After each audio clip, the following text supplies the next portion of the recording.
let's talk about how FMW pulled off probably the greatest robbery and the cleanest robbery in American history. I mean, they came there with no resources. We seen what T-Rail's podcast was doing. AD, that Juice song he was playing in the club, they weren't playing it anymore. We didn't even know Smack. We didn't even know mackwop. We didn't even know these people. Fast forward 3 to 4 years later, they've procured over 1 million, close to 2 million of your subscribers. And they've spread it across 5-6 different platforms. They've created an economy, a media economy from what you started because of your bad leadership. You wanted to you wanted to replace AD on a show. So you said, you know what? I'm going to talk to Lush. I'm going to coincide with my fellow Caucasian. And I'm going to leave the blacks on the outskirts. The blacks said, hold on, I smell something fishy. Everyone packed their bags. We're leaving. And they beat you to the punch. They beat you to the punch. At that time, I was on your side. I'm like, damn, Adam's such a cool guy. Imagine me being in position and putting on a bunch of people and then them taking all my stuff and leave. But what I didn't see, because I was young and naive, was the type of person you were. When you did what you did with that bootleg kept situation, you showed that integrity and morals aren't a thing to you, and it never will be a thing to you. And why is that surprising? You offered your wife to other men for money and views. I pray for you, because that conversation, regardless of how many millions you have, I can only imagine how traumatic that conversation would be for you and your daughter. But guess what? You got a nice car, got a nice mansion, you got a big platform, right? I guess it was worth it. May Allah make it easy on Parker, Mac. All children are innocent, so may Allah make it easy on Parker. But let's go back to them pulling off the greatest robbery. I don't even need to play any of your clips. I don't need to play any of their clips, right? But it just goes to show you how they literally pulled the cleanest thing off. You said, AD, I want to replace him. AD and the black said, huddle. He's trying to replace one of us. We must unite. We will take his audience and we will go elsewhere. We will get warehouses. We will give people opportunities. We will treat people right.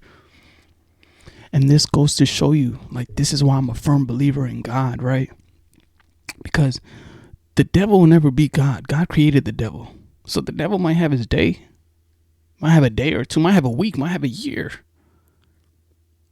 But everyone that plays on that side, they know. People, that's why I'm hated.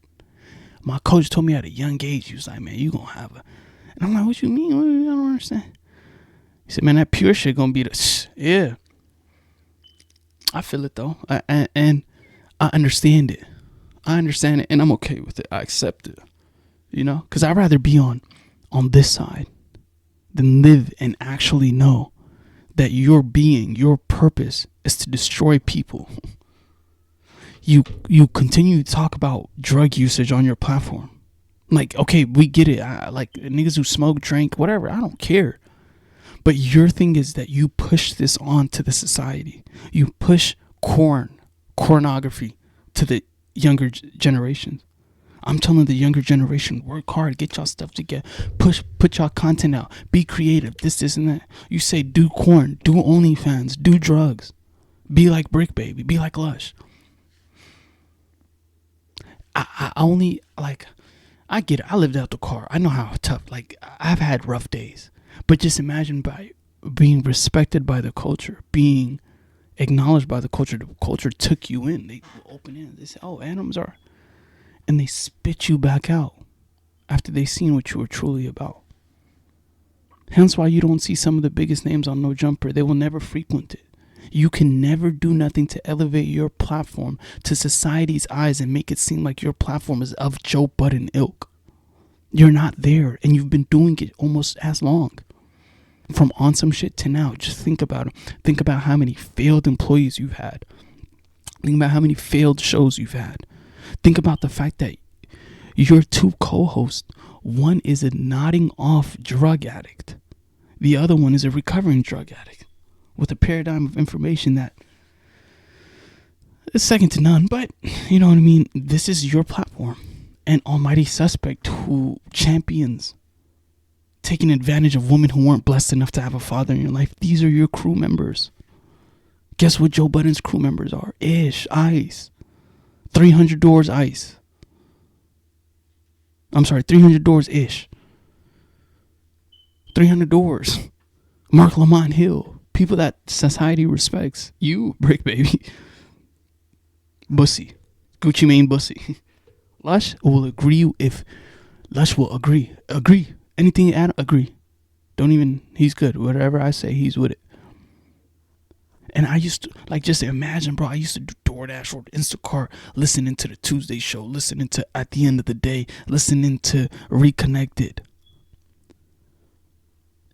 Listening to Disconnect. And then now I'm just like, nobody rock with, bro. Like, I was just young and naive. And that's on me. That's why I'm not really going to tweak on Brett too much, because 5 to 10 years from now, that conversation is something to dread. That's a dreadful conversation. It's a dreadful conversation. Be like, yeah, we had to do what we had to do for this house. Well, you mean to tell me you couldn't work a regular job, or you couldn't do anything else besides that? Because, Daddy, I got to live with that. I got to go to college, and I got to grow up with that trauma. So, back to the fact that they pulled the greatest robbery off. And now, if you fast forward to today, every single one of their platforms are better than No Jumper. Aceboy Pun's show is better than the Tuesday show, the No Jumpers. Only thing I'll give them is the Wax show. mackwop got their own they literally pulled the greatest robbery off.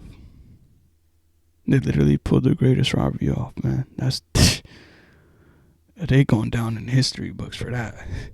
They came, they saw, they conquered, they took the resources and implemented in their own infrastructure. And now they pick and choose who they want to support.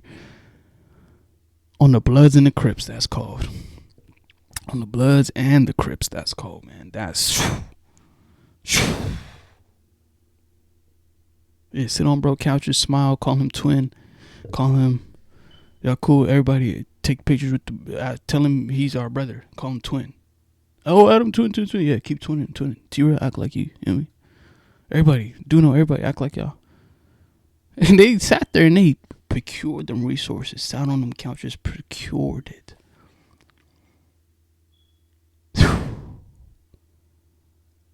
What a cold world. Cold world.